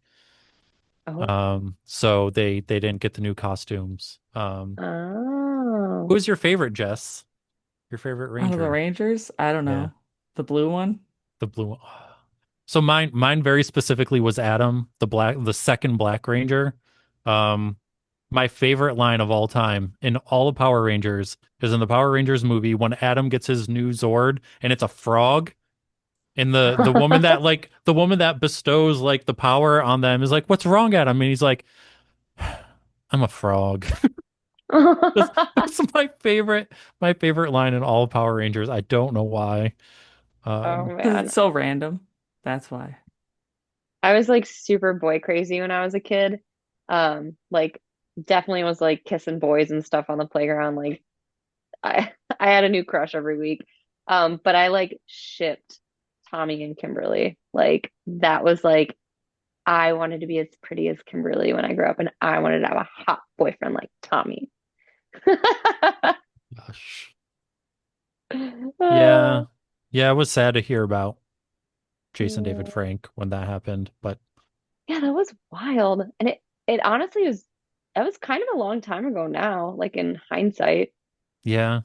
Like, I mean, ugh, it's no, we're getting to the age where we're gonna start losing more people and it's scary. Like, I was scrolling something today and saw that there was like a rumor that Celine Dion had died or something. I like freaked out and I was like, no, it can't be. And it was fake, but she's still alive. There's But a lot of fake on the internet these days. All these AI videos popping up of animals jumping on trampolines. I was so like Zach is so good at telling that stuff is fake, and I'm really not. I'll be like, look at these dogs, and he's like, oh, that's not That's what my real. husband was like. Look at these raccoons. I'm like, yeah, that's totally fake. I don't. I Yeah. guess like I'm not good at like discerning like movement because I guess it's like certain things. I mean, I'm not sitting here counting toes on a dog anyway. Like, but I'm just like, look, it's so cute. But I guess that's like more harmless. Like I don't like any of the AI. Like I just don't like the fact that it's out there because like you could probably just get some dogs to jump on a trampoline. But I'm more scared about like the implications of like anybody being like able to edit it. Like so I know South Park's newest episode like got a lot of attention. Hmm. But what's funny was during the pandemic they started a deep fake series and they had it on YouTube. And so like they've been seasoned at it for so much longer than people realize. So having that like at the end of the episode really wasn't out of pocket at all for them. But it was actually hilarious to find out that we all thought it was AI and it actually wasn't. Like they posted behind the scenes photos and they just got a really good looking doppelganger. Not good looking doppelganger, a good matching doppelganger.